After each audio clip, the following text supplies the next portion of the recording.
Well, you won't get a lemon from Toyota of Orange.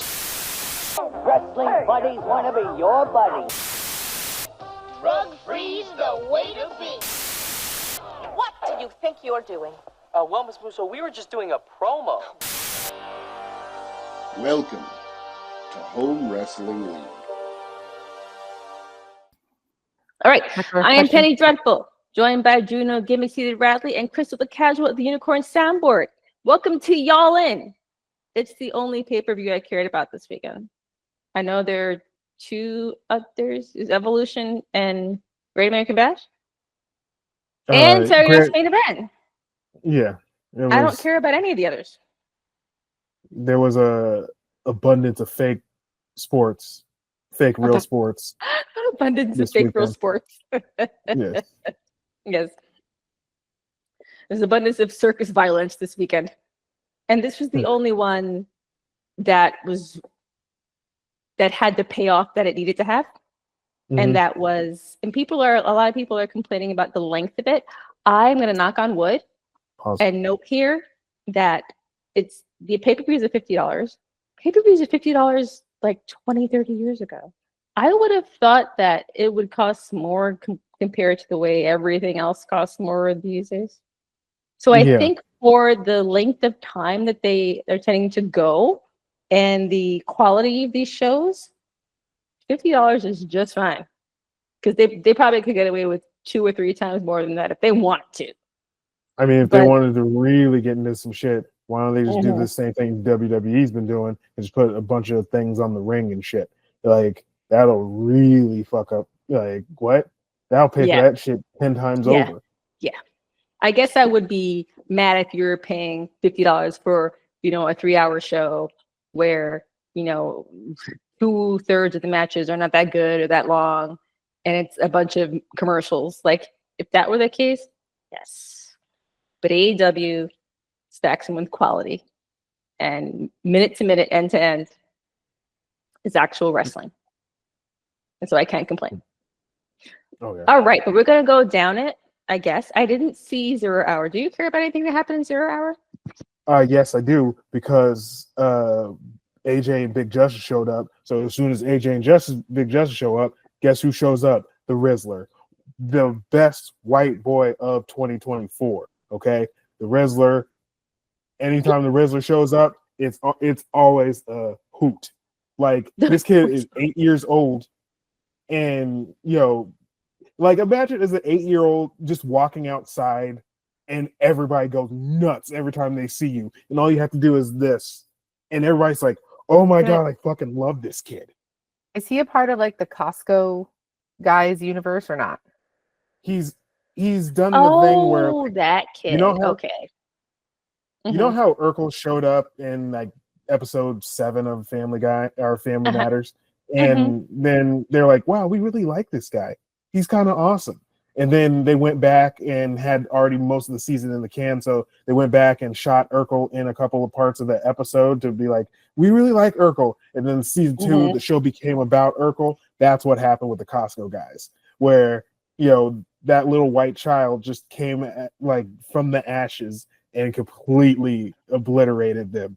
I love the Rizzler. Like, anytime the Rizzler shows up, I'm just like, I get it. I love this kid. He is still popular with the children too. I'll tell you that much. They love to do that little thing he does. That thing, yeah. He's 9. Goodness. Ask your children, and you shall see. I hope to God they don't know who he is. Oh, so you don't want them to have fun? No, that's cool, Penny. No, not that. I try to temper the amount of fun that they have online. Yeah, no, that's what it sounds like. I don't want them to know too much of the shit out there. Like, like if I ever catch them using ChatGPT for their work, I'm kicking them out of the house. Like, no, yeah. I mean, like, I'm putting you at the bus station. It's not happening. People like to argue, like, back in our day, it was more dangerous on the internet. I'm like, well, you know what? The only thing that happened to me on the internet was that I, saw stuff I probably shouldn't have saw at that age. And that was about it. I don't know if I guess more these days, and I feel like we always kind of come back to this conversation about like the way media is shaping people and children these days. But I feel like the way it is now, because it's always so close by, it's we have 2 or 3 devices that we can tap into, I guess, or put fucking into our head like the Matrix. I think it has a greater capacity for like really shaping and fucking making more neurotransmitter paths than it did back then. I think it's It just does. gotten worse in Uh-huh. that way, and it's just going to keep getting worse. It is. Like people is. will like I gotta say, like the people's use and dependence of like ChatGPT, I think it's fucking pathetic. That's just me. It is. It is. It's pretty fucking sad. Like, and they've already done studies they've already that done shows that your brain, if you use it, parts of your brain are literally just yeah. atrophying Yep. because it's muscle. If Exactly. you're not using it, then You're making yourself smooth brained and like justifying it. Fucking God. Anyway. yeah. But anyway, okay. Soapbox time done. Yes. Okay. Rizzler. Okay, little 9-year-old boy on the 0 hour. Good for him. All right, so show starts with the Ops versus Blackpool Combat Club. I mean the Death Riders. I still look at them and call them BCC. I know this was a 6-man tag technically, but at points it felt like it was the Ops versus Wheeler Yuta. Like that poor boy got dog walked. I felt like for a lot of it. Yeah, and he's looks really like doing that. a cousinette thing. It's he's almost there. Or it's that dog that has like the bangs. It's like that dark black dog that has the bangs and all that shit over his eyes and shit. That's what he's going for. Is it a new cartoon dog or an old? No, it's just it. No, I'm just saying it's like that breed of dog that has the Yeah, that fits. Yeah, because he is very dog like. I feel like if there's anyone in the Blackpool Combat Club outside of Bryan Danielson who would have turned face, it would have been him. There were so many hints that they were going to do it and they didn't. I'm like, yeah, when's it going to come? But I don't know what we're going to see in the next couple of weeks with the way the Dick Riders have been changing. But yeah, that was a fun way to start. 6-man tag is great. Ops are great. Mojo is great. But at the same time, I'm kind of like, so what was the point of them winning if you're gonna get the heat off and you Pillmanize Samoa Joe at the end of the match? That didn't make any sense to me. I was just like, it's not over. Far from over with those guys. I mean, sure. Like it was a good opening match. I just they're not going to be sore losers. They're not the type, Yeah, but just like have them win if you're gonna do that.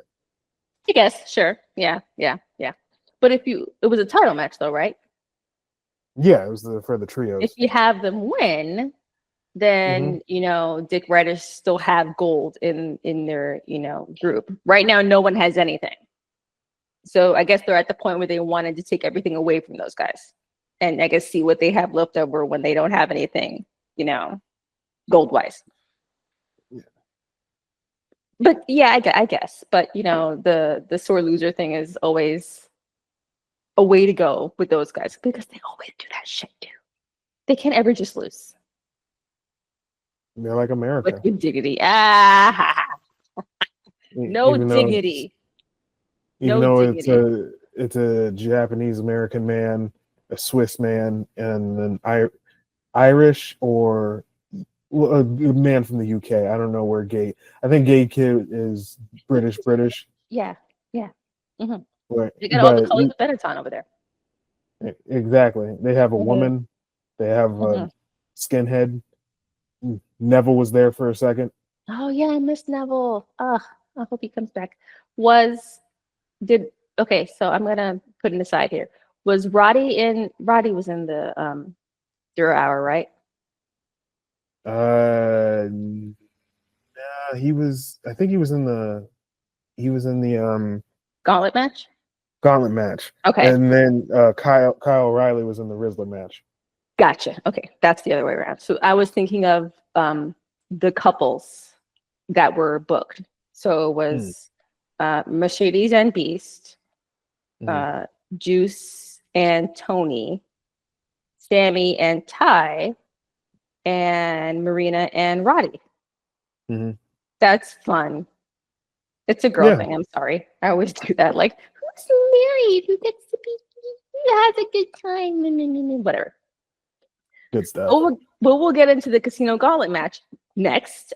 These matches are growing on me because for a while I couldn't figure out quite how it worked because I guess I'm just so used to watching the Royal Rumble and you know how that gimmick match works. But I really think that it's becoming much more fun to watch. I have to say, they are fumbling Anthony Bowens. The Pride of Pro Wrestling. The Pride of Pro Wrestling. They're messing that up because that buy-in, where they had the Max Caster come in and get his ass beat. That was 2 pay-per-views ago. That was the buy-in for Dynasty. That was a 40-second match. I figured by now they would have been in a big singles match. At either the last one or this one. Like that's perfect. It's 2 people who used to be in a tag team. They were great together. One becomes a fucking asshole. One's a Pride of Pro Wrestling. There's a lot to build on there and make both of them into big deals. Max Caster with the heat of being a delusional heel, and Anthony Bowens with his fucking like black Clark Kent looks, but he's gay. There's a lot to build with there, and I thought we were going to see that, and they haven't done it at all. It's very confusing to me. Yeah, as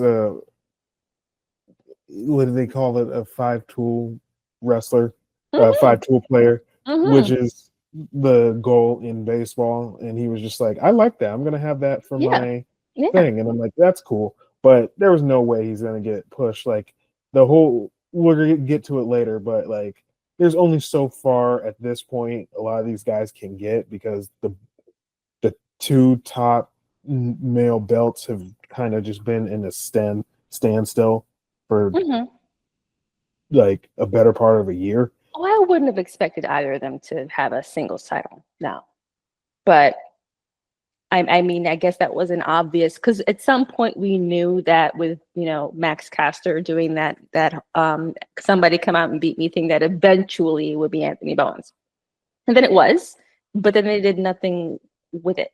Like there's story there you can build on, and you've got like of all the hours of wrestling they put on in the last month, 2 months, you couldn't fit in 10-15 minutes.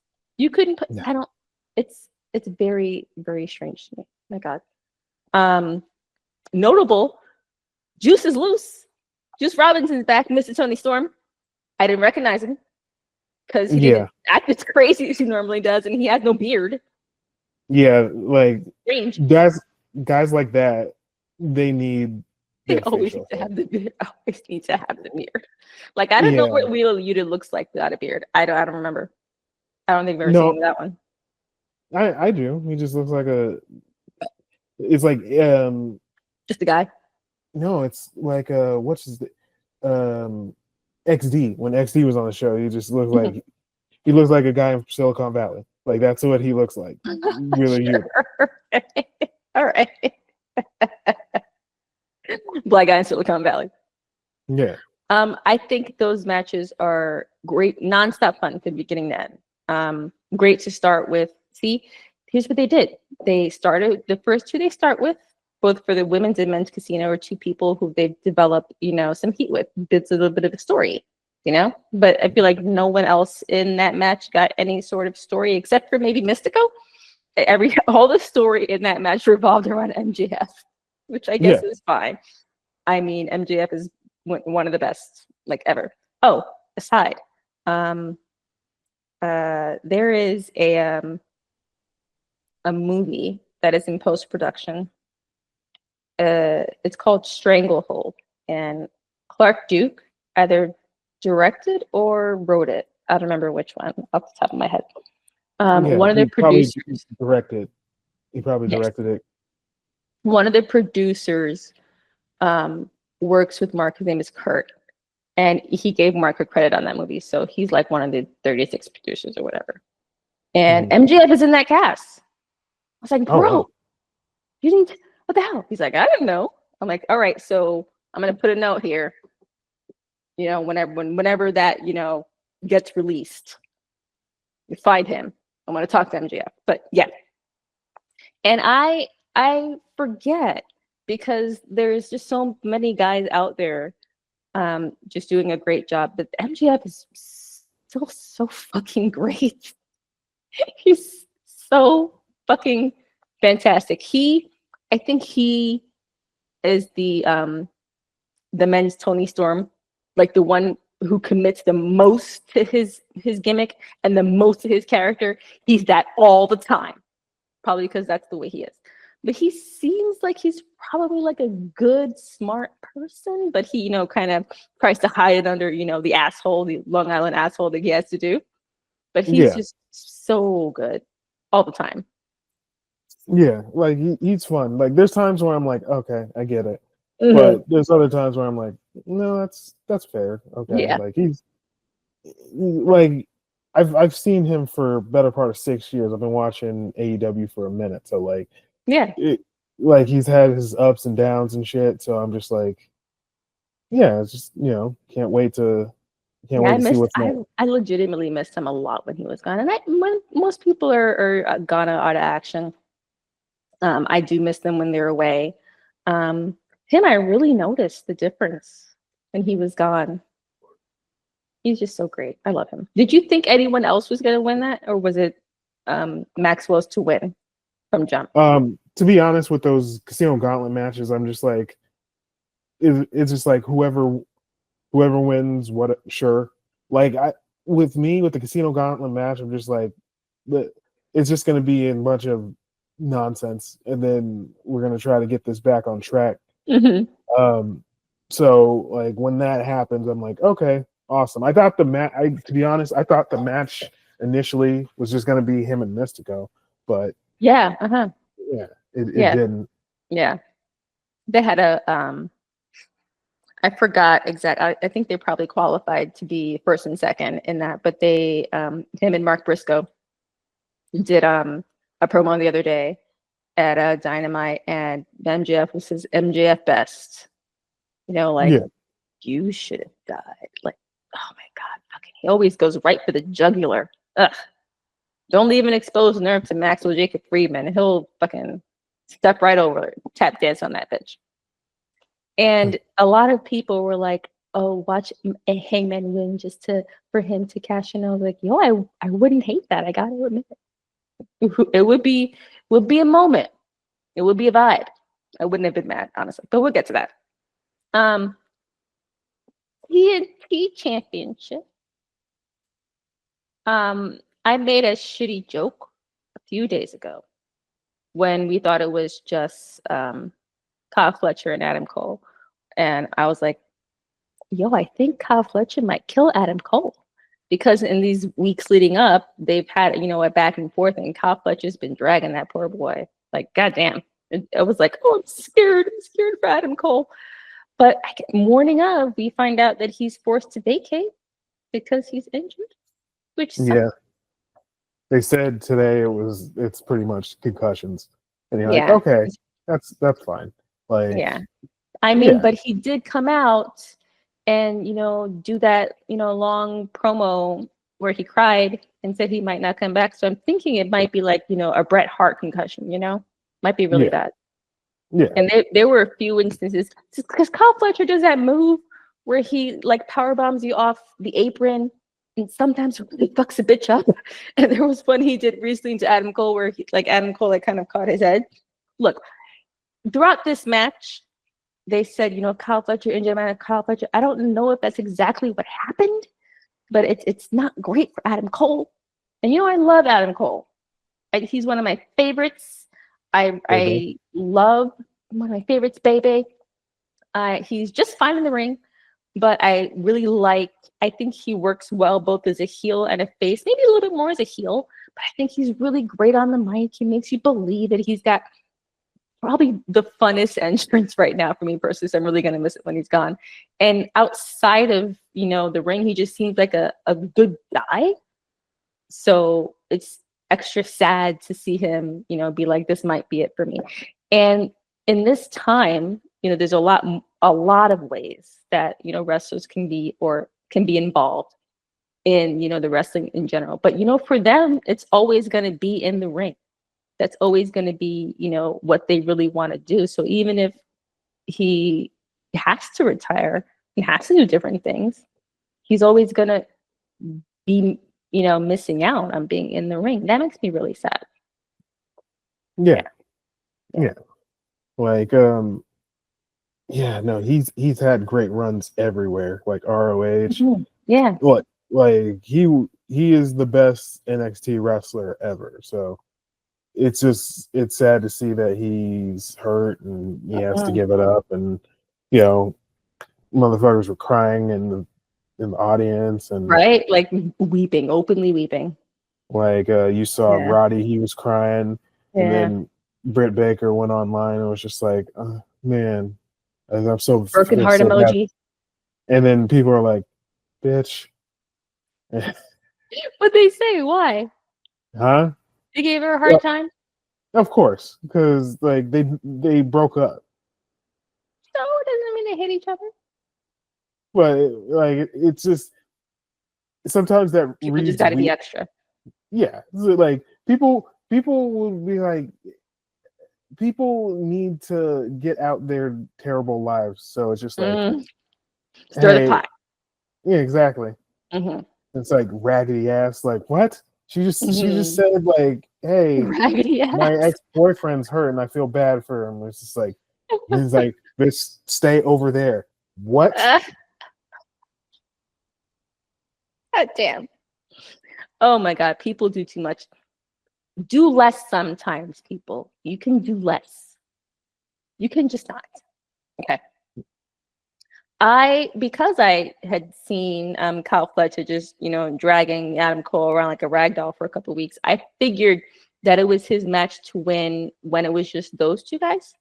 Yeah. Because I think right now is a good time to put a belt on Kyle Fletcher. He's a great wrestler who does this weird primal scream every time he does a move, and it creeps me out. He kind of looks like an oversized baby. An oversized baby, sure. But like scary wrestling Will Coulter. Also. Okay. Yeah, that makes sense. Or everyone says he looks like Matt Damon from Eurotrip. That definitely. I think he's really, really grown into his own.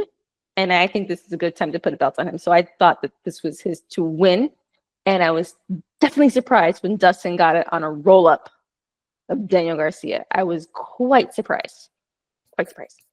Yeah. Great, but quite surprised.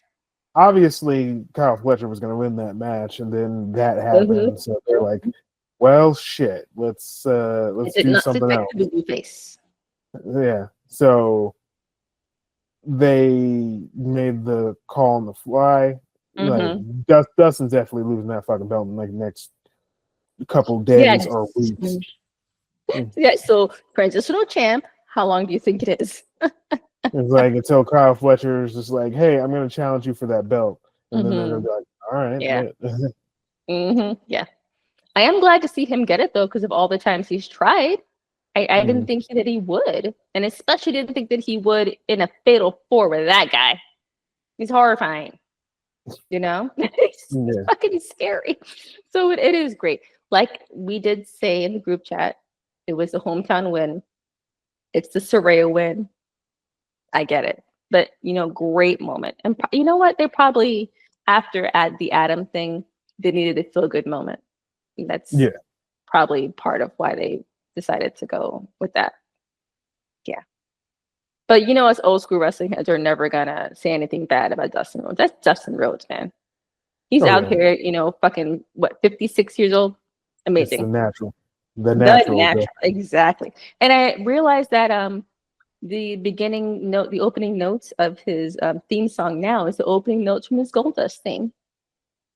Yeah. I was like, oh, it's great. Look at that. I love it. So yeah, at first when I was watching, I think I'd skipped it and I was like, why? Because it was in pieces. So I had to go back and I was like, oh, I'm cold, baby. I'd also like to note here that I like Daniel Garcia. A lot of people don't like him because they think he has no charisma. I think he's adorable. I think he looks like a bear, like a teddy bear. Mm-hmm. And I think he's a good wrestler. He's just fine. I like him a lot. Yeah, he was in the Yuta Wheeler is in the role that he needed to be in. That's true. Oh, Yeah. very much. Yeah. That's just what he's missing. Of the people in the Jericho Appreciation Society, did Sammy or him make out better with that? Oh no, Daniel did. Come on, Sammy is not even back in AEW at this point. Like this is his first AEW. This fatal 4-way. He was in that match, but like that's he's barely true. Yeah, because he's holding ROH titles right now. Yeah. Oh, by the way, down to that fight, that makes Justin a triple champ now because he's holding both ROH and 6-man tag titles. So yeah, you're right. Yeah, Sammy's not on AEW a lot.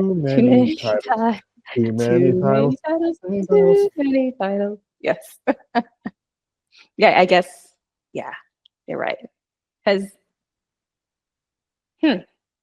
Sammy, well, yeah, you're right. Because for a long time he wasn't even there.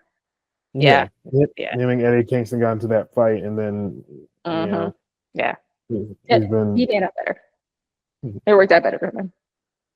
All right, right into Bucks versus Oswerve. Is that what we're gonna do? Is Oswerve better than Swerve? Right? Oswerve. So yeah. Wait, was the women's battle royal or the women's gauntlet? It's after this?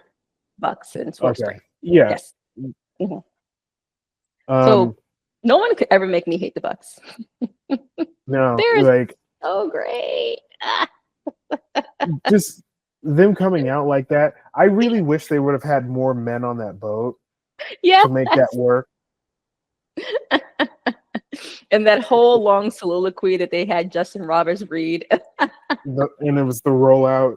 It was on the parchment or the paper that from the 1700s and founding fathers. Oh God. Yeah, they come out dressed like founding fathers. Will Ospreay needs to find like another game that he really likes. Because I feel like he's on. Well, he said he's on another video game he likes because because there's only so many times you could do this Assassin's Creed thing, man. I was looking for it actually because I was like, wait, I want to see it over again, and they gave me like a pay-per-view from like last year before, and I was like, no, I want to see this one from this year. And like, no, all of them are Assassin's Creed entrances, all of them. It's true. He's committed to it. He's really committed to it. It's like, I know you got the logo tattooed on you, but yeah, pick another game, bro. I guess he only saves it for the big events, right? He doesn't do it every time, right? Yeah. No. Yeah. Okay. I can't be mad at that, but it's fine. These two are future tag champs, I think. Like, yeah, they're gonna be the ones to beat the Hurt Syndicate because yes. Yeah, they're definitely gonna be because they set it up and they work well together. They're fun. Yes. I think. Yeah, like they could be main event tag team wrestlers. 100%. They just have to find the name, and like they're starting to dress alike. They just have to find a tag team name. Do they have to have a tag team name? I always like that when they come up with a tag team name, and like that's one of the problems with when we'll definitely talk about it on Tuesday when we do the Evolution review. But one of the problems is the fact that they don't have tag team names. They only have the Kabuki Warriors, the Iconics, and that's it. Like that is, they don't have tag team names. It's this woman and this woman, this woman and this woman, and that's it. I think that when Swerve was tagging with Keith Lee, they had a name. I can't remember what it was. Swerve now. in Our Glory. Yeah, that's not great. Yeah, I think it would have been better for them to have one, not have one at all, than to have a bad one. I don't know what they would give Swerve and Ospreay, but obviously they work as a team. And I can't remember if these two teams have done all this before, but I hope it becomes like a series because all their styles together, perfect. One. So good. yeah, because they've been trying. They tried out that name in the 0 Hour because I was watching it. They had the interview, the franchise and the feeling, and that's what they're trying to make the Swerve and Ospreay tag team name. That's horrible. I can appreciate, the alliteration, but yeah, other than that, What does that that's even not good. mean? The franchise and the feeling. So who's the franchise and who's the feeling? Swerve is the franchise, and then Will is the feeling. So okay, I mean, I get what they're going for, but it doesn't roll off the tongue nice, unfortunately. No, it doesn't work. Take off Swerve. That's better. Swerve is A portmanteau instead of a yes, two-parter. yes. Their celebrity, couple name. I love a portmanteau. They're great. That combination of spots with all four of them in the ring, oh my god, that had me clapping and cheesing like this, like they were all so great together. That was a cool spot where they hit all of those moves at the same time, because that audience was dead. Like once Adam Cole came out there with his retirement speech, that audience was dead. Even for the 4-way, they were dead. And then once that spot happens, they're like, "We're up again." I mean, we're already 4 hours into watching wrestling, but we're awake one more time. I can't blame him for all the time they were sitting there in those uncomfortable chairs. But that was a vibe. That was a moment. It was fucking great. My goodness. And there's something that I'll come back to later, but I'm becoming less annoyed as time goes on with finishers not finishing.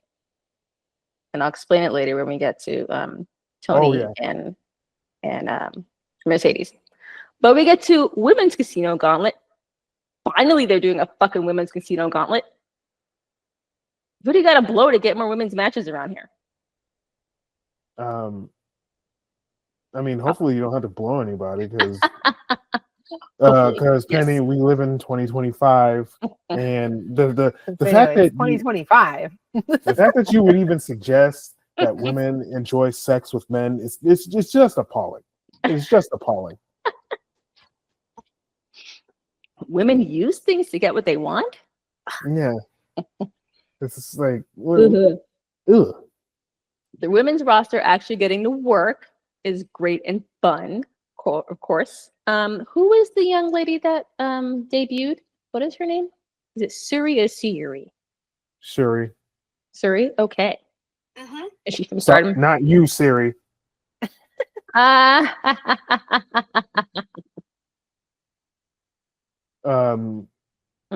Stardom, of course. Yeah, yes.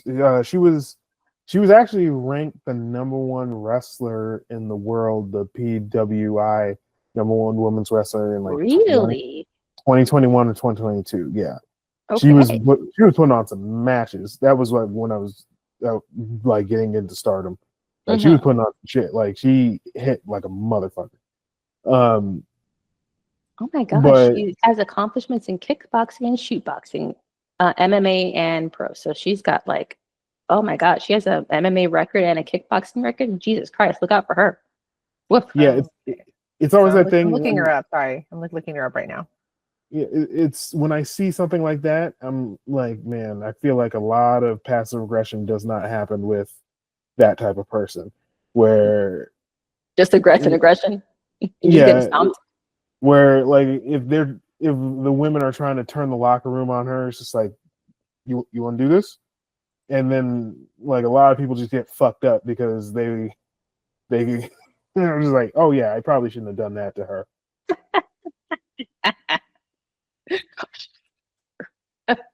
Well, now that Brit's not there, women's locker room is a paragon of wonderfulness and niceness. It's a utopia. Everybody Well, I mean, gets along now. Paragon is kind of a hilarious thing to call it because reasons. But They'll use the wrong word. Sure, yes, yeah, it's a utopia over there. and like I've always stood by the fact that had CM Punk not completely tanked that company that one night, everybody would be on Britt Baker's ass for treating the locker room like that. Probably, yes. Yeah, like He probably heat off of her big time. Very true. Like they were gonna go after her that, like I swear they were gonna go after her that night, and then CM Punk is just like, well, I work with fucking children. I hate everybody here. That one Hangman is a piece of shit because he didn't listen to me. And yeah, but it's a good match. It's weird with Athena. I'm happy she won, but there's a part of me where I'm like, I don't think anyone's really. It makes me sad because like watching ROH is harder. So it's just like I don't really think they think like I think she might be the one to beat the champion, but a lot of that story, Athena. But oh well, yeah. But I just think a lot of that story didn't translate because they don't really talk about ROH that much on AEW. So yeah, it's just I don't know. It's just I'm waiting to see it, but obviously Athena won, and we're gonna see what happens with her because she's awesome, and I would like to see her more. Like I know Megan Bain and Chris Statlander started off the match, and it was the big beefy women slapping meat. Yes, and then it takes a while, but Willow shows up and she does some shit. And she didn't waste any time. Got right into it. Like, no, hi, Stat. No, just hit her. Yeah, exactly. Really getting tough. Love it. Yeah, fuck all that shit. Yeah. I loved Harley Cameron's mask. That was so cute. Oh, that was another thing that made me laugh, where it was just like Harley Cameron shows up, great, and then Jungle Boy's girlfriend shows up, great, and then they're staring off with Penelope Ford, and they'll look at each other, and they're like, "Well, let's just run the back," and then they run to the back, and I'm like, man, that is a hell of a paycheck to get. Damn it, Jay, that is for not doing a super lot. It was funny when Penelope Ford and Anna Jay were like, trading jabs, and Penelope slaps her, and that's what she was like, "You bitch!" And I was like, "That's what? Okay." It's like, I know you can take it better than that. Like, Anna, come on. By the way, I would like to say that I would love to see Anna Jay get the TBS title one day. I've always liked her a lot. Like of the ladies here kind of floating around in the mid card, she's one of my favorites, and I hope she gets her shine one day. I really like her. So to be sexist for just a tiny bit, when she had that shirt where she's like, I have a fat ass and a bad attitude, and I'm like, oh, okay. And then you see the cake, and I'm like, it's nice, but it's not like it's not like a Naomi cake or a Bailey cake. Like it's true. Like you're acting like you're fucking. You got two fucking hams in there. You're like, they're nice. It's like it's like a fitness butt. It's white girl cake. Yeah, it's a fitness butt. Fitness butt. It's a pretty good white girl cake. I'll give it to her. I'll let her have it. It's good. But I do like her in the ring as a wrestler. I like the Queen Slayer. I think she's I think she's really, really good on the mic. I want her to have more room to grow. And I think one day she'll make a great TBS champion. I want to see that. I want more for her. I want more for all of them. Okay. And if we were gonna get like, I'm really grateful they finally went ahead with doing a women's casino gauntlet match, because it means in the same way like the men's casino gauntlet to build up the men's division with those belts. We can finally do the same with women. And if that wasn't there, we'd only have one women's match. Come on. So I'm happy that they went with this. And it was fun, top to bottom. Hey, women should be grateful that they even get anything for crumbs. I say it like that. When I went to Atlanta, because I'm watching, I worked in Atlanta for a couple months. I'm watching Evolution as we're talking. I got to meet one of my aunts. She's met me before, but I got to hang out there at her house while she was having a function, and she had the rudest Jamaican woman friend ever. There's no such thing as a not rude Jamaican woman. I know, and I'm like, if you didn't cook anything, then you are just useless right now. And I always remember just like, she's just like, why aren't you working for Tyler Perry? That's like a thing with Black people. That's the thing in Atlanta. no, I'm just saying, like, that's the thing with Black people. They're like, oh, you do film. Why don't you work with Tyler Perry? I guess that's the thing with Black people in Atlanta in particular. True. Yeah, it's just like, you should just work with Tyler Perry. I'm like, it's not that. And I was just like, if the money's there, I'll definitely work there. Meaning, like, I like being a part of the union. I like, having healthcare and shit. And I'm like, Tyler Perry movies usually don't do that. Anyway, she was just like, if Tyler Perry walked up to you right now, you should be grateful. And that's how I say grateful. Is the way that rude Jamaican woman at my aunt's house in Atlanta said it. Grateful. Oh my God.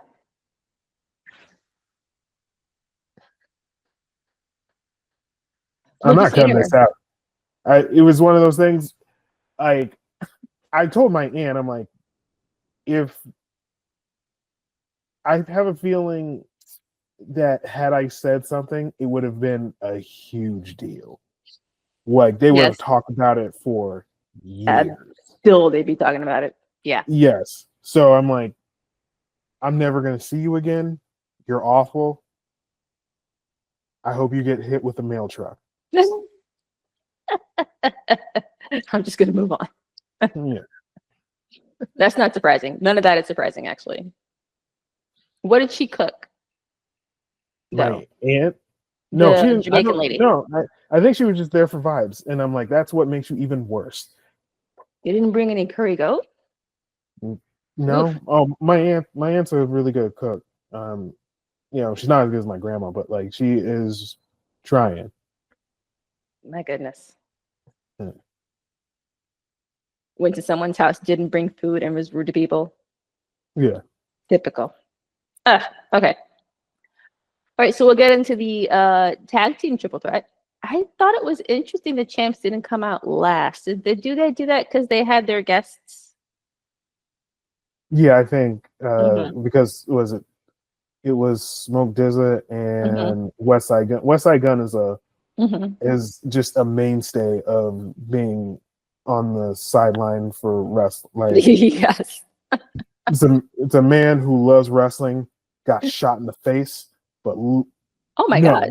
No, that I'm blank. I'm confusing him with another guy. He's a part of this group called Griselda. Okay. It's very Scare the Hose music. It's just a bunch of East Coast guys from Buffalo just rapping. Okay. It's Conway the Machine who was shot in the face and he raps out of his mouth like this. And it's West Side Gun who makes like references to wrestling anytime he gets a chance. Most of his album covers are just wrestling people. It's pretty funny. And then you have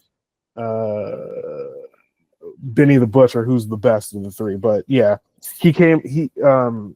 West Side Gun came out to sing the Hurt Business theme. Mm-hmm. We hurt people. We hurt people. Yeah, and like obviously those guys were not gonna like. Why would we lose to AEW wrestlers? The fuck? And so they beat up some people again. You know, when I was looking at AEW the other day, I stumbled on a video that was of the local affiliation in Dallas that was just like, we have wrestlers that are going to be at AEW, and then the guy who's doing the news article or the news segment it dresses up in an American like flag outfit, and he's wrestling Bobby Lashley, and I'm like, you do know, like, he will kill you. Like, he would legitimately Squidward kills. Yeah, like it would just be bad for you. Like, I know you're like, I'm a wrestler. That because like anytime people talk about wrestling and they don't know anything about wrestling, they're like, oh, that's the thing that they do, where it's just like, I'm gonna get you, wrestling, that type of nonsense. Yeah. But Yeah. they whoop they all whoop their asses Pretty before, soundly. Mm-hmm. Yeah, before the match where they plucked up Bobby Lashley's knee, but that didn't work because they're all AEW wrestlers. So they were just like, no, why would your AEW powers work on us? And then in the Hurt Business, the Hurt Syndicate wins again. Mm-hmm. Yes. Okay. Now it's not the time to do it. They're starting to get their flow in general of, you know, finding the time to, of not dropping. Yes, finding the moments, and they all got their spots in. They all got to look good. You know, they hurt people. Yes, but I guess this was mostly as a vehicle for the crumbling of the patriarchy. Oh yeah, because you know they pulled a Judgment Day on Christian. He got kicked out of his own group. Yeah, exactly. What is up with these Canadians creating these groups and then getting kicked promptly, kicked out of their groups? In fairness, patriarchy's been a thing for a while now. I feel like too long. Yeah. And I feel like they probably would have been sooner if they weren't waiting for Edge Cope, whatever his name is, Edge Cope, I'm going to call him that, to come back from his injury. But much props to Christian Cage. He's 51 years old and he's still out there with all those youngsters.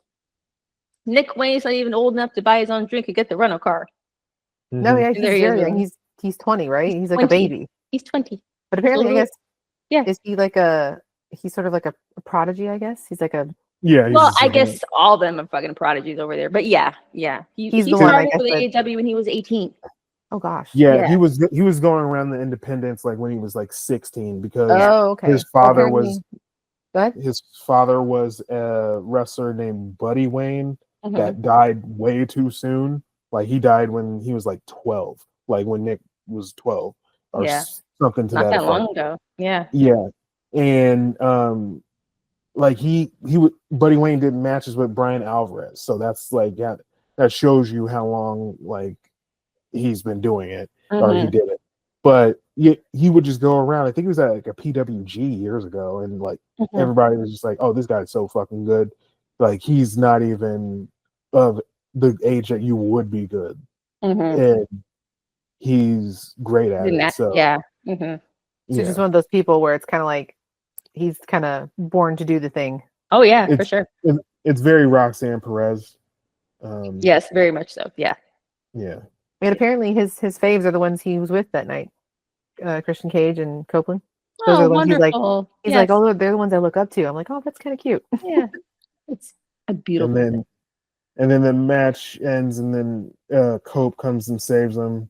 I love the fact, I love run-ins now. Because, you know, when your buddy's getting beat up, of course you stop. You do your poses. Correct. You let the pyro go off, and then you run down to save. And then you run down, and they all pause, right, waiting for you to finish your moves and your pyro. It's not like they could have been, you know, busting up Christian Cage in the fucking chair while they were waiting for him to do that. No, you have to let the moment breathe. And then he saves his friend, and then he gets on the mic, and instead of saying "go fuck yourself," he says "go find yourself." And I'm like, man, if you don't get this bullshit the fuck off my screen. Arguably, though, go Like- find yourself is much more cutting. It is, but I'm like, all right. That's a lot more. What's the word I'm looking It's for? basically like turn face. Like, go find yourself. It's Yes. like, whoa, you're a little lost. Figure it out. Yeah, exactly. Yeah. But we're finally on the road back to Edge and Christian. Finally. Taking It took forever. forever. And I keep thinking of how Edge and Christian were part of that, Dudley's and Hardy's period of time where they were just it was lightning in a bottle, it was those three guys. And it felt like Edge and Christian were a tag team for a lot longer than they actually were. You go back and it was like 2 or 3 months, but they went so well. And I'm sure that they worked together in like a lot of other combinations at the time. But as a tag team, for sure, that was actually very short. It was kind of like the Beatles. The Beatles were together for like 7 years, but it feels like so much longer because of what they created while they were together. Yeah, And, like finally getting the chance to kind of get back to there and see what that looks like. Oh, it's gonna be great. Those old guys are so great. It's gonna be great. I mean, you can only hope at this point. Like, yeah. It was all I wanted when he showed up in AEW. I was like, oh my god, Legend Christian, give me, I want it, give me. I have to note, by the way, I'm always gonna love Kip Sabian. He's great. He looks like he plays bass in like Cinderella. I love it. Yeah. What was the next match?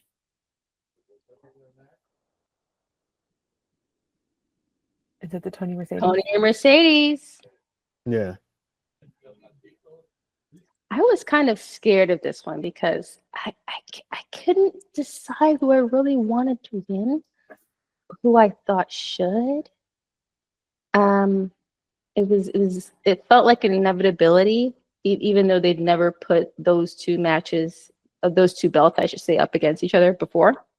But those two women felt like inevitability, and I really went back and forth, and I was like, I feel like it might suck either way, but it was hard to kind of, and I think that they made the right choice. Something that kept flashing throughout my mind throughout, this whole time that basically from the time that Mercedes won the Owen, when we knew that we would be facing each other, was the publicity shots from Survivor Series 2021 when they were both on Team SmackDown. And it was still Sasha Banks, and it was still like classic Tony Storm. And Tony left shortly after that, I think she left at the end of December.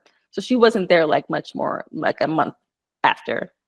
And then, of course, Mercedes made her way up. But that's what I kept thinking about while I was watching this.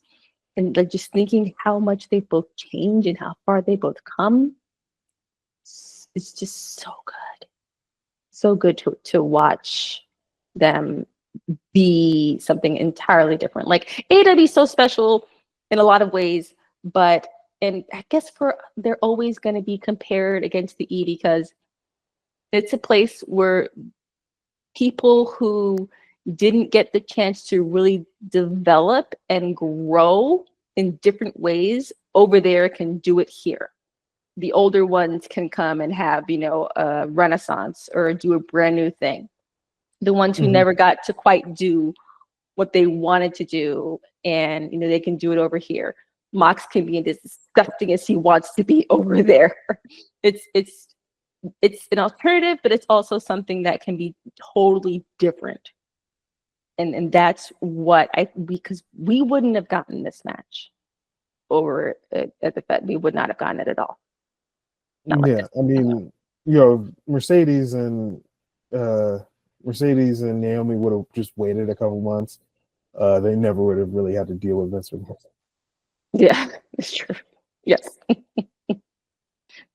But she just wasn't happy then. None of them were happy. They were getting what they really wanted out of what they really wanted. Yeah. Yes. It's a beautiful, beautiful thing. Match wise, of course they're great. Of course they're both awesome wrestlers. There was a point where the chicken wing that Tony had Mercedes and looked really fucking painful. It looked horrible. Like I thought I couldn't even tell the angle she had her shoulder in because it just looked terrible. Mercedes took 3 Storm Zeros in a row and kicked out of that. Didn't kick out super hard, but still kicked out. And here's what I want to go back to. I am getting less annoyed with finishers not finishing because it's, for me, it kind of still is a little bit surprising in that way. Like you'll see it like, oh, that's it. Okay, fine. But then it's not it. And so the more you do it, the more you don't really know what's going to actually be it. You know what I mean? It's definitely like 3 minutes left in the fourth and your team is up 5 or 10. And there's no way, you know, the other team is going to come back and hit 6 threes in a row or anything like that. And then Tyrese Halliburton shows up and just fucks it up for everybody. Except if you're the Pacers. It's kind of like that, where you're like, okay, we're now at the end. There's no way something's going to change. It just kind of shut off. But then the surprise is there. But then, something pulls. They still have something left to give. It's not quite over, and so you don't know where it's going to end exactly. It's the thing that you got to be careful with to overdo it. But when you do it right, it works. I like it. You got to be careful with it, but I think it's fun. Yeah. And I was thinking about this theory that I think a lot of finishers and weapons in the WWE, like that's done. Like you're and like but sometimes finishing, like it's done. Finishers finish and like weapons finish matches. That's true. Yes. With AEW and like this match, and then a couple matches later, them finishers are like the fucking star in Mario Party or in Super Mario, where it's just like, I got hit with this, boop, boop, boop, boop, boop, boop, adrenaline, boop, boop, boop, boop, yeah. boop, boop, boop, boop, boop, boop, boop, boop, boop. Yes. It's like you have, a tiny sliver of life left on the health bar, but maybe you get a heart that gives you just a little bit more. It's like, it's yeah, definitely. Yeah. It's like, like every time though, like all of these matches, I'm just like, man, this is just the star in Mario. Yes. Or like, for that sparkly thing in Sonic that you would get. Oh, like the Chaos Emerald? No. I'm thinking like of after the rings, Sonic right? 1. No, it's one of those little boxes that you would Oh, hit. yes. Yes, it makes you impervious for like 10 seconds. Right. It's like that. Mhm. Yeah. And It's like a shield. Yeah. Right, exactly. Well, not quite the shield, because there's a shield that looks like a shield, and as soon as the first time you get hit by something, you lose the shield. But the sparkly, thing around you totally impervious the music changes. And the music changes, yeah. Yes.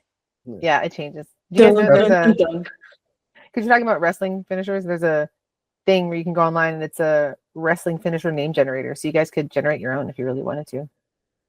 You guys were gonna do that. No, that ain't me. That's me. There's a bunch of them too. I'm gonna be like Harley Cameron and Let's see. have the finisher name. That's the finisher. That's the finisher. Like, that is a great gimmick. No gimmicks needed. That's perfect. Oh, that's right. But that's also the thing that is you got to be careful with. Like the name has to fit the gimmick to be like really good, and sometimes they don't. A stomp is just a stomp. Or but an RKO is an RKO. Yeah, I'm only saying that because I guess when I was fits the gimmick. I was looking up, the stuff about Tony Storm Mercedes Moné. She has hers called the Monet Maker. Yeah. Oh, that's cute. I don't know what that means, but apparently a gory special stunt into a DDT. I don't know what that means, but it sounds complicated to me. All Well, finishers are just moves that they decided to use and give a cute name. There you go. well, I can relate to that. Mercedes is like her finisher is complicated that everyone fucks it up. It's so Yes. complicated. People Yeah. like every time you see it, it's never done well. Right, yeah. I think she's starting to use it a little less because of that. Yes. Yeah. It's so complicated, it just can't be completed. Yeah. No. What do you think of Mercedes getting her first loss now? I Um, think it's a it good was thing. cool. Yeah, like you have to lose sometime. Like you can't win all the Yes. time. Mhm. And Losing makes winning better. Yeah, yeah, exactly. and she put over a bunch of people. She's just Yes. great. Like she is Constantly one on of the the way up. best. Mhm. She's one of the best to do it. Like I Mhm. mean, somebody had a tweet saying something to the effect that she is the greatest American wrestler ever, the American female wrestler ever. And I'm like, yeah, she's kind of Yeah, she's up there for sure. Yeah. yeah. Like Charlotte Flair wins all the time, so no one really respects her like that. But like, like for what she does, when she was Sasha and when she was Mercedes, she made Mhm. like most of those wrestlers have their best match with this person. Yes. Exactly. Exactly. She makes other people look good. Yeah. Yeah. Even in her losses, she makes other Mhm. people look good. And it doesn't But take away from her. the kiss and then leading to the fifth Storm Zero. Yeah. Like, She had to take it off the top rope for it to finally, go. but I mean, it means more. So Exactly. now, Yeah. like, who's gonna be Tony? Like, that's the thing. Like, Right. she made Tony. Exactly. I guess it'll maybe be Athena. But that's the thing. It could be Who's gonna beat Tony? It's always gonna be one of those things. Who's gonna beat whomever wins? I always Mhm. thought I did at the end was pulling 60% for Tony because I feel like her character's grown so much. Like I felt like with Mariah, when it was with Mariah May, that it was so caught up with Mariah the character, and that worked there. That I was scared it was gonna plateau. It hasn't. Mhm. She's in that bitch all the time, and outside of that story, she's timeless Tony Storm. It's great. I love it. Okay, that brings us to Kenny and Okada. Mhm. Those entrances were a lot. An awful lot. They were like mini movies, especially Yeah. Okada, especially Kenny. Yeah, like Kenny had the Omega sign with the flames on it, and I'm like, Yes, he's getting his money's worth. He's the EVP, so he could do this shit. right. He could do it. Um, I was thinking I can never tell what song he's gonna use. It's like different every time, and I'm like, he can do what he wants. It's fine. Yeah. So this match to me, like the first Okada Omega is such an amazing match that Mhm. essentially birthed like a bunch of new fans into wrestling. Like it's the 7-star match or it was like a 6-star match at the time. It was like a 6-star match for a reason. Like it was that good, that incredible. And then like they always just were like, we could do it better. And they made these amazing matches. And it's funny to say this, but this is their worst match, but it's better than 90% of matches wrestled. Yes, exactly. I was kind of watching it like I was expecting a whole lot of amazing, and it was very great. But I felt like it wasn't to the level the previous ones were, and yet better than almost anything else anyone does. Yeah, like this match is funny because they move a little bit slower and they just don't want to Yes, hurt each a little other. bit, yeah. So it's the Manny Pacquiao Floyd Mayweather fight match where it's these two middle-aged men who are just like, I just want to go home. And like if this was 10 years ago when we were supposed to fight, Yeah. sure. But like Mhm. I am old. I just got 2 inches or like 2 feet of my intestines taken out. Yes. So like I do not Yeah, I was want gonna say he to. just had diverticulitis, like a really bad case of it. They keep selling that a lot. Oh God, they said it like 5 times. My goodness. Always makes me worry for him. Like, are you okay to be in there? And JR was back. You know, bless him. He's well enough to be there again. He's like, I had diverticulitis too, and that's a big deal. Like, Shut up, God JR. damn. It's not a contest. You got cancer. Like, let's not. I survived cancer too. I'm like, okay, like, It's not a contest. Yeah. I feel like though at the end there, when Okada got the pinfall, like Kenny looked like a mess.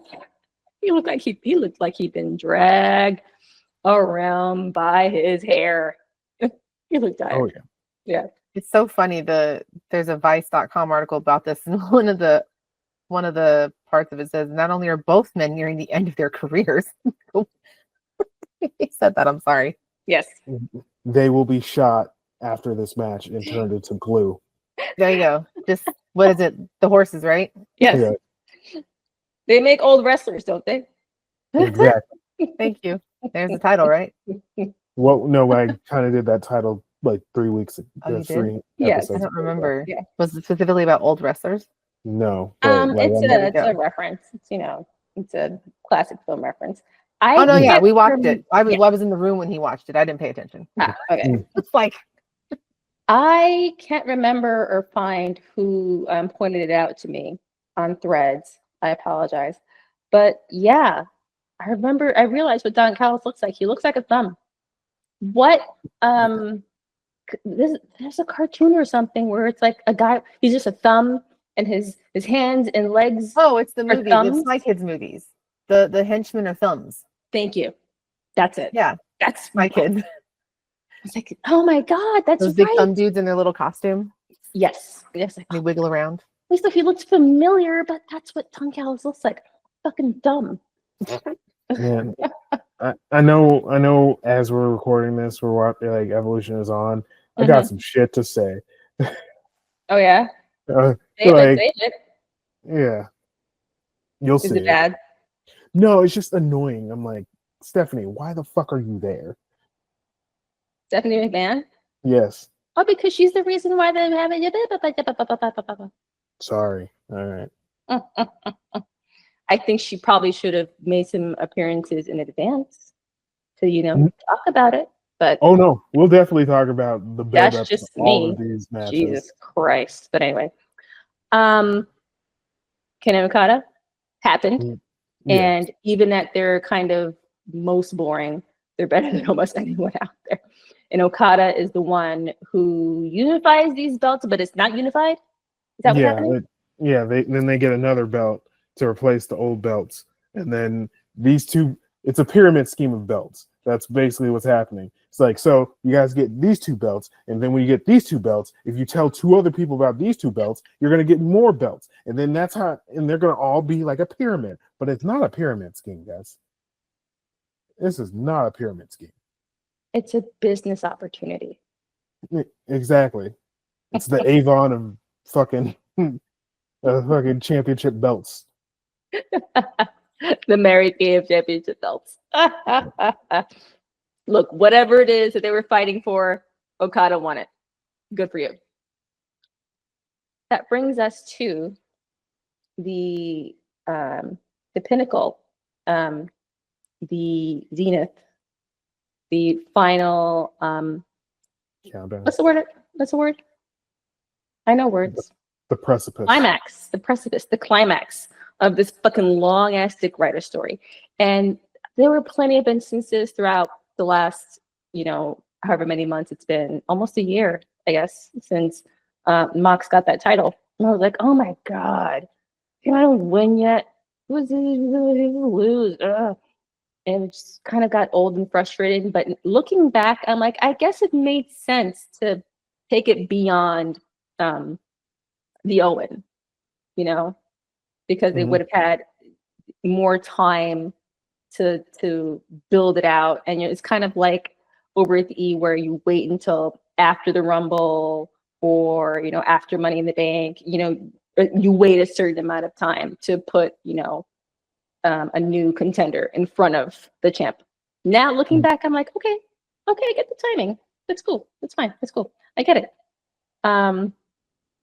Their entrances beat Kenny and Okada's. Both of them went hard as fuck. They had the lady doing, the Midwest, the Western whistling, and I was like, oh, that's great. That's so cinematic. Oh my god! It's like, and then he comes out. He does his hangman thing. I'm like, oh, this is great. He comes back to the old theme. The old theme, yes. And he comes out of the good guy side of the tunnel because the camera's focused. The camera's focused on one side of the tunnel, and then it's just like, see, because like somebody was watching the Fablemans when that happened. They were like, is that a good movie? Oh, it's great. Like the ending. Okay. The ending is pretty much what we just saw in the. Really? The ending is pretty much like literally the last shot of the movie is very similar to the Hangman coming out, and then it's a very good movie. Steven Spielberg had a fucked up life, but like it is a very good movie. All right. All great art. Oh, Judd Hirsch. Good. Oh, Judd Hirsch and Seth Rogen. Wonderful. Judd Hirsch shows up for like 2 minutes, steals the show, and then as he does. Dips. Oh, it gets worth billing anyway. Okay. Yeah, Seth. Paul Dano is getting cucked by Seth Rogen, I don't think that's really cucking, because cucking involves him being there to watch and being a part of it. That's why there's a thing called the cuck chair.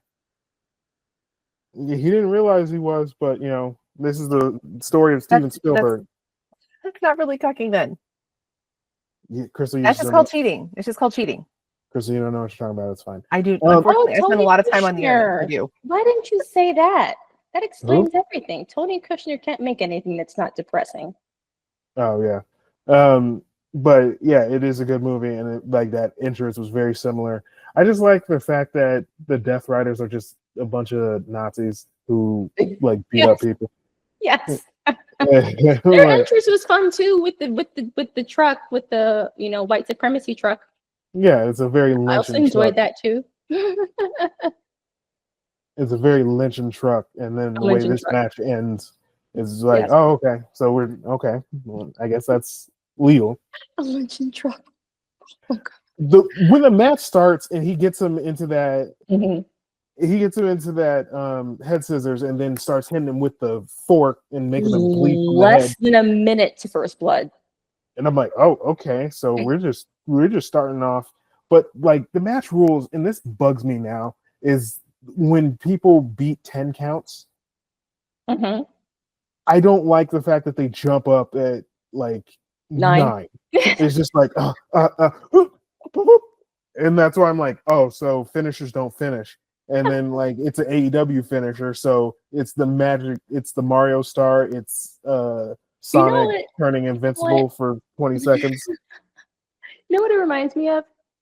It kind of reminds me of, okay, I have to set my alarms for like an hour before I have to actually get up.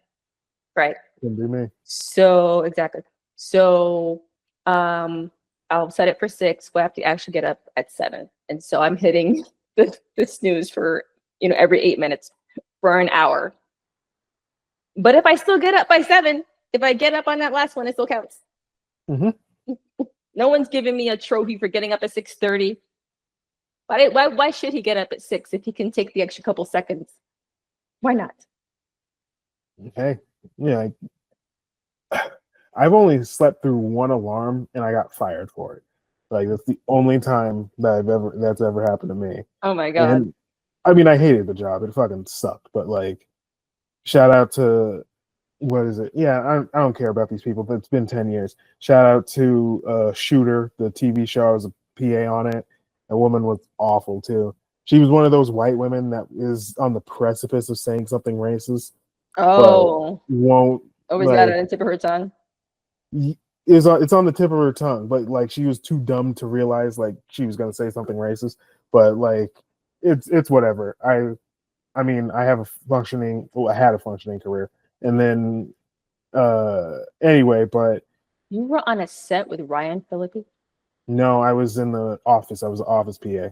Oh, okay. Yeah. Oh, that's that one. I think we're talking about the other person you hate, who's a white woman. Oh no. Well, no, I was right. looking up the show he was talking about, and No, I yeah, didn't know yeah. anything about it, but Ryan Phillippe was on that. Yeah, it was on USA. I mean, obviously, I didn't watch it, but Yeah, I wasn't going to that. yeah. So when that match is going on, it's just so funny because it's getting more and more ridiculous, and then it's a match that doesn't have pinfall rules, so Right? Yeah. so they're just trying to kill each other, Mm-hmm. and like that's the point of it. And then and then there's Attempted murder on screen. and then there's the run-ins. The Death Riders come out, and then Maria Shafir goes through a table, and I'm like, man, you would think that would put somebody away. Like honestly, No, she was still up with shenanigans after that. she has the best reaction to getting hit with something. Like she's hurt for a little bit.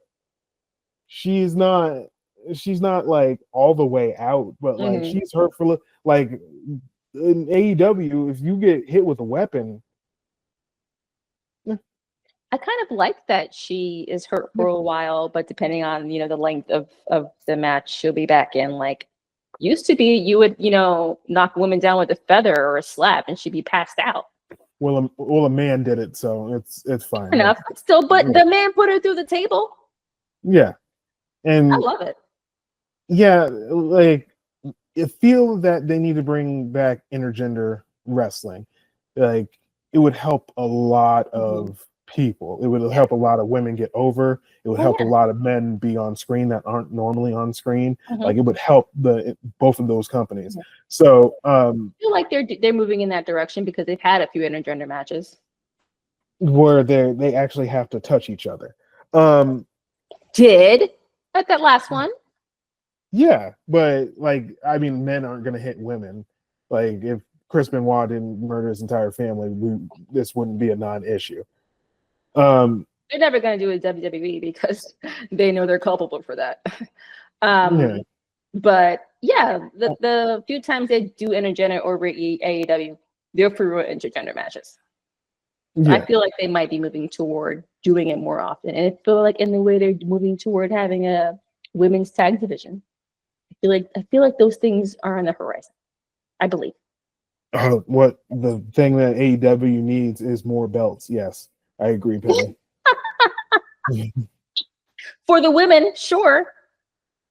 I mean, if you're going to run a pyramid scheme, you need more. Exactly. So these two belts are going to be other two belts, and so MLM, multi-level marketing, guys. Yeah, exactly. Yes. What you don't want to be rich with belts? What, you don't want to see another tournament with belts? Come on. It's always space for them. So the powerbomb on the back of the chairs, though. Ouch. Oh yeah. Shit. Goddamn. Yeah. There was a lot of like. It's funny because that spot was kind of repeated from earlier in the day because they did that in the Ricky Starks match on NXT. Did they? Yes, it's the same exact spot. I love it. with like the chairs the same exact way, and I'm like, oh man, you guys are just copying. They share. Oh, look at that boo-boo face. Sorry, I'm watching Evolution. Someone have professional boo-boo face? Yeah, we'll talk about it on Tuesday. Okay. So Marina the schmozzing. We're at the schmozzing. Yeah, and then Will Ospreay comes out, and then they take him out, and then he has to get carted out.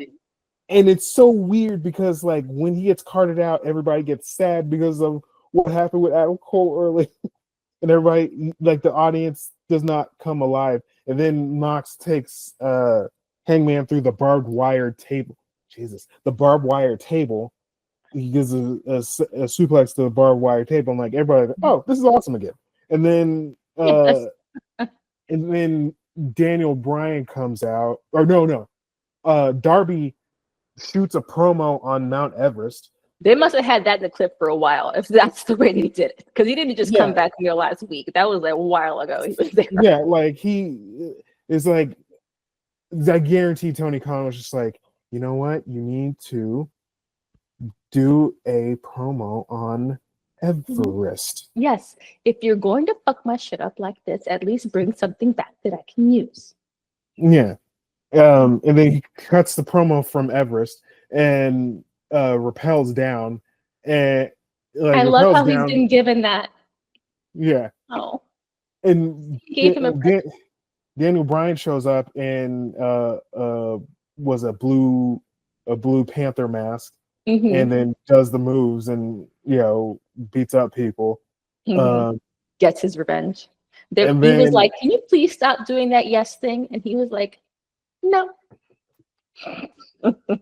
and then they're about to leave, and I forgot who comes in. Bucks. The Bucks, and then they bring out the bed of nails, and I'm like, what in the heck? Like, they're just doing shit now. They bring out the bed of nails. Everything but the sledgehammer, man. Everything but the sledgehammer and fire. It's the only two things that we're missing, I feel like. You got the barbed wire, you got the nails. Barbed wire, chairs, nails. Tables. Oh, God. And you don't need tacks because you got nails.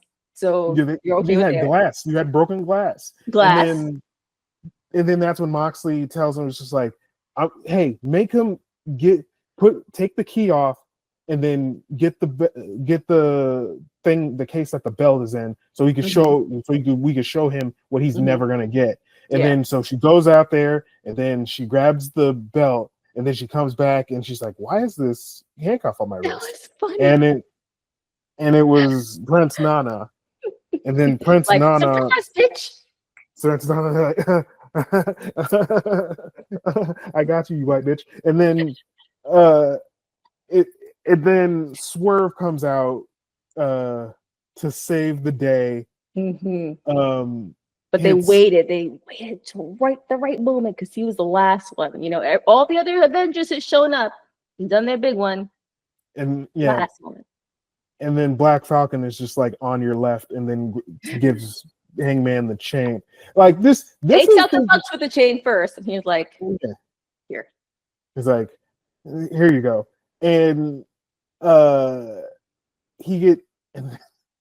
then Hangman does the thing that Swerve did to him, and he lynched Moxley with the chain. And I'm like, this is good storytelling. Yeah, like buckshot onto a bed of nails before the hanging from the chain. Exactly. Jesus. And I'm like, God, you guys all need tetanus shots. And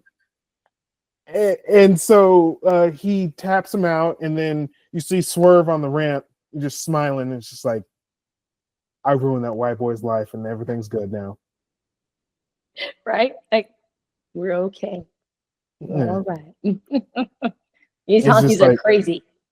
Yeah, no, it's like how white people really like Martin Luther King now, because Martin Luther King got his ass whooped, and they're just like, Martin Luther King was great.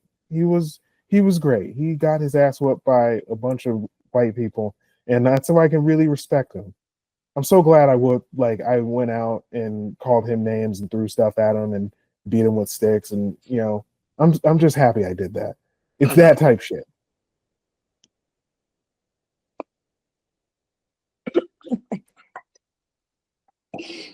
Oh man, they neutered that man. They get to be happy about him because they get a holiday, they get a day off, right?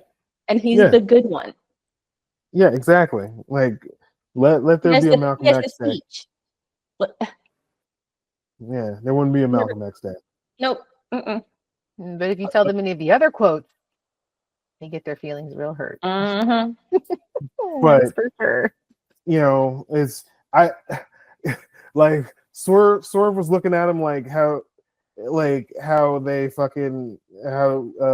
Luke looks in the sky at the end of Return of the Jedi, and like as Yub-Nub is just going off, aka the boom, boom, boom. It's just like, man, it's like, wow, I can't believe, like, everything in wrestling has something to do with CM Punk now. It's just, if CM Punk doesn't, no, if Hangman is the ultimate main character in wrestling. If Hangman doesn't go and do that thing of workers' rights to CM Punk, and you just immediately see CM Punk just be like, what the hell? This motherfucker caught me off guard. Workers' rights. If that doesn't happen, CM Punk loses the match and then loses the belt and then goes back to Moxley. And then he loses to Moxley that like a week or two before, and then loses that or wins that match at All In, gets hurt, and then goes on that really weird rant that Tony Khan couldn't stop against the entire company and how much CM Punk hates the Young Bucks and Hangman. And like Hangman is the only person that really came out of that entire situation for the better. Exactly. Like, That's he didn't go into the locker room trying to start a fight. Hangman was probably already out of the building. Like Hangman didn't. He went home. He went home, and then it started the love affair with him and Swerve for a better part of almost 2 years. Yeah. And then, like, obviously, they have the match where he lynches him. Yes. And I'm like, saw someone put together an image of Hangman with the belt side by side with CM Punk laying out flat on the mat at Saudi and said, all is right with the world. I was like, God damn. Y'all would never let you just never let it go. No. Like, then the that horse company is struggles. dead. That company struggles for 2 years. Like, they give CM Punk his own show, and he still found a way to fuck it up. Still, like 6 months later, I swear this is so funny. Like, it is, like, CM Punk is so fascinating because you know what he is. Like, a lot of people are like, oh, this is my character that I do. It's like, no, CM Punk is his character in real life. That's him. He's one of the few guys that's like, that's him. And maybe you can't, like what I was saying earlier about MJF, I know part of what we see, like, that's him. I don't know how much of him that we see of MJF. I don't know if he's that much of a huge dick. But with CM Punk, that's him. No matter what side of the fence he's sitting on, that's him. And I guess that makes him genuine in that way. He's the most genuine wrestler currently. Yeah. Yeah, like, that's true. Yeah. It is he's an asshole, but he's honest about it. Yes. I love that it's starting to become a meme that Swerve is looking at the entrance of Hangman. It's just like, I really destroyed this person's life, and I did. Yeah, I made him better for it. Yes. This is so good. This is yes. It's like when it's a narcissist. Thing. A narcissist is just like, yeah, I did a good job. Yes, yeah. How does this match, in terms of the build and the payoff, compare to Cody finishing his story? It's because that if Cody doesn't get hurt and he doesn't lose at WrestleMania 39, it doesn't have the same weight. Hangman has, like, it's not as good as Cody's. Hangman's story, he already had, like, he was already at the top. He won the championship already. It was done. Like, true, yeah. Second time.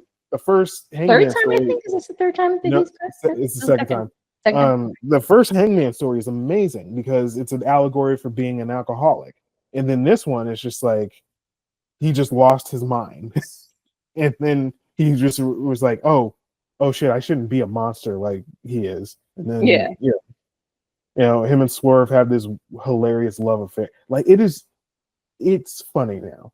It's like a whole. Is this the most violent match ever by?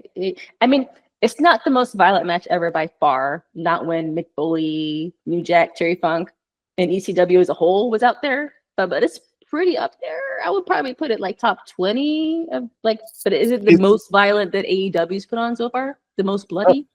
I think so. that first or that Hangman Mm-hmm. swerve, those Hangman swerve matches are the most violent. Yeah. But this is the And there's most a few bloody. blood and guts. I mean, the time that they had to stop Eddie Kingston from coming out with gasoline. I still There's have that the theory. I still have the theory that Eddie Kingston thinks wrestling is real. I just have a Sure. feeling Yes. where he's just like, I'm gonna set this guy on fire. Eddie, please don't do that. Why not? Of course. I guess to Eddie Kingston, it could be the biggest stage in the biggest arena and, the biggest spectacle ever. And through his eyes, it still looks like, a fucking high school gym in Tarrytown with like 30 people. And I love that about him. Yeah, like I think if he would have came back, I think that would have been they would have been like, all right, we're doing a little too much. We like enough of these Avengers have said on exactly. on your left. I think they had the right amount. I think they had the right amount of avenging. Yes, they got the balance right. Yes, yeah, but still, like it was the right move. They got this. The build was it. People were like, oh, let them cook. Let them cook. Let them cope. Yes. Let them cook. Let them cook. Tony got this turkey right. Mm-hmm. Paul's leaving it in the oven too long right now. He's not brining his turkeys. I think TKO got a hold. The TKO got a hold of the shit and was just like, all right, cool. Mm-hmm. What does The Rock think? Oh yeah, bring in more Pacific Islanders. All right, yeah, no, we should just do that. Great. More celebs. That's important. Did you guys want to see Bert Kreischer jump off of a top rope? Well, come on to WWE. You want to see Andrew Schultz jump off a steel cage? Come on down to WWE. I had to put him on my block list on Threads. I was like, I used to like Andrew Schultz's sports show, but when it became about was it good? It was fine. It was him, Kaz. It was Kaz from Kaz. Does he still work with him? No. Kaz, I think Kaz had something happen and then he ultimately quit the show, and then it became about a vehicle for Andrew Schultz to get a Dick Flute solo for the guys that he put on the show. And then that's when it became a mess. And then he put on fucking Trump. And then now he's being like, I can't believe Trump went back on his word. I'm like, yeah, right. Cases. Sounds about white. Yeah. Mm-hmm. Yeah. I knew nothing about him except that Crystal hates him. So that's all I needed to know. If Crystal Jean says he ain't shit, and that's fine. Yeah.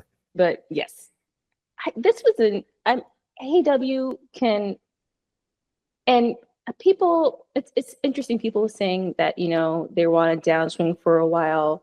It wasn't as good. I've kind of always enjoyed what they put out, because maybe if I think Dynamite's always a good show. I've very rarely been bored by a Dynamite.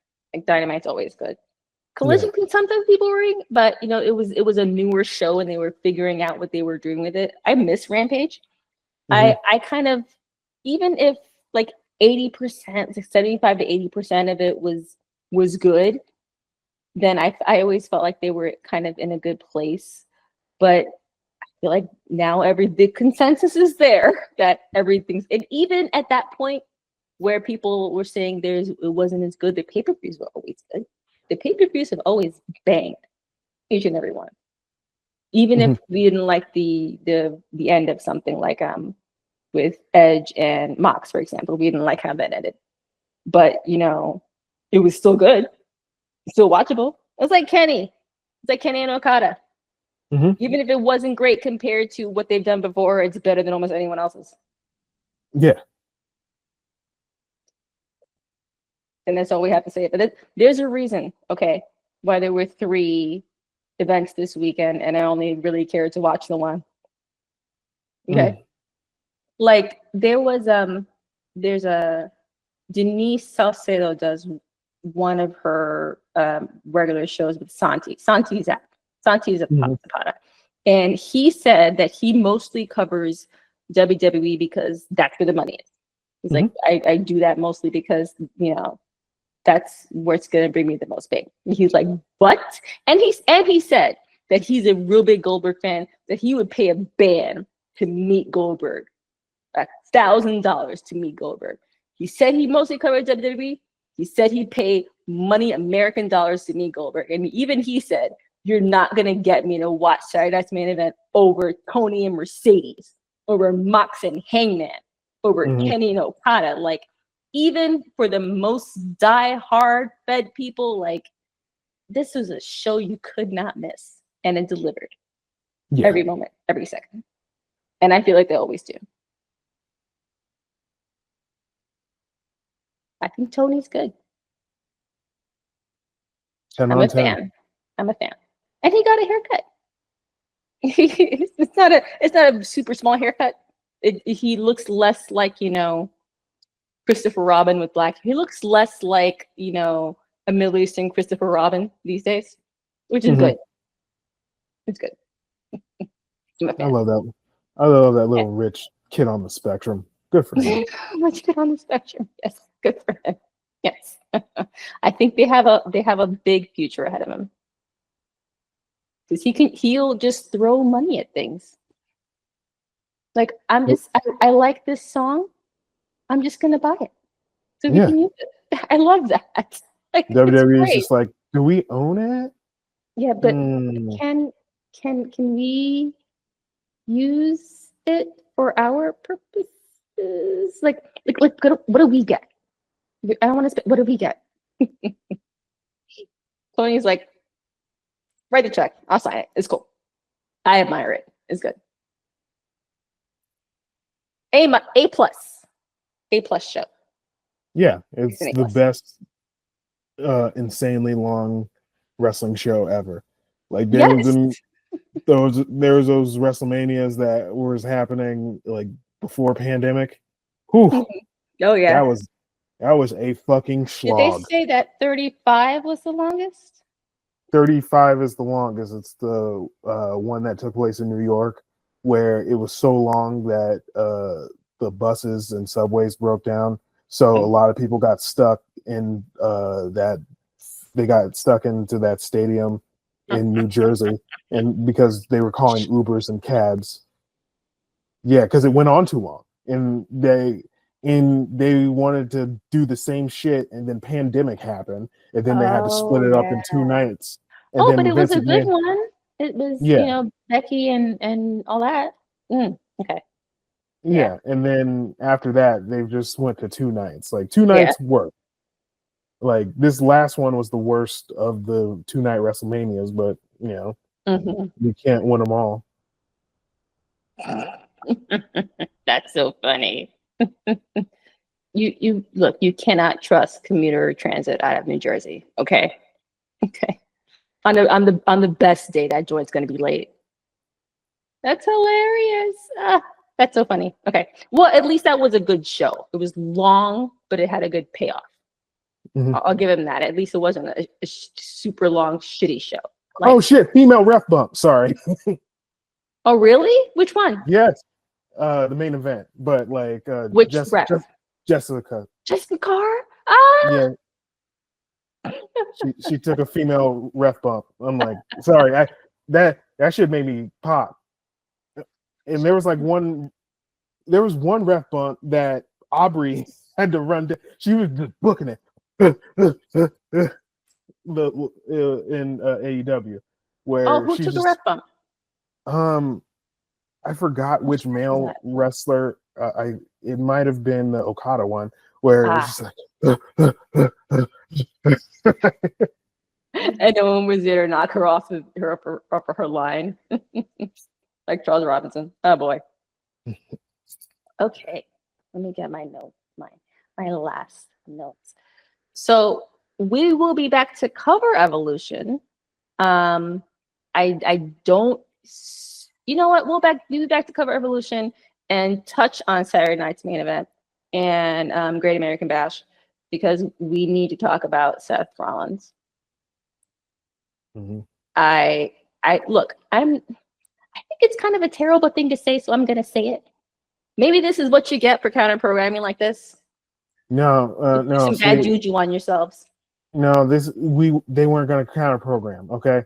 And like, I mean, I'll tell you off air what I'm gonna name this, name that episode. Not this episode. I'm still in the process, but like, I'm definitely gonna name the next episode what it's gonna be because of that. But, all right. Yeah. All right. We will be back to cover the shows that weren't as important as this one. Okay. But in the meantime, on YouTube, we were at Home Wrestling League. On Twitter, we are at the _HWL. On Instagram and Threads, we are at home_wrestling_league. If you use Blue Sky, we do post there sometimes at the HWL. Guys, Amen's champ again, and all is right with the world.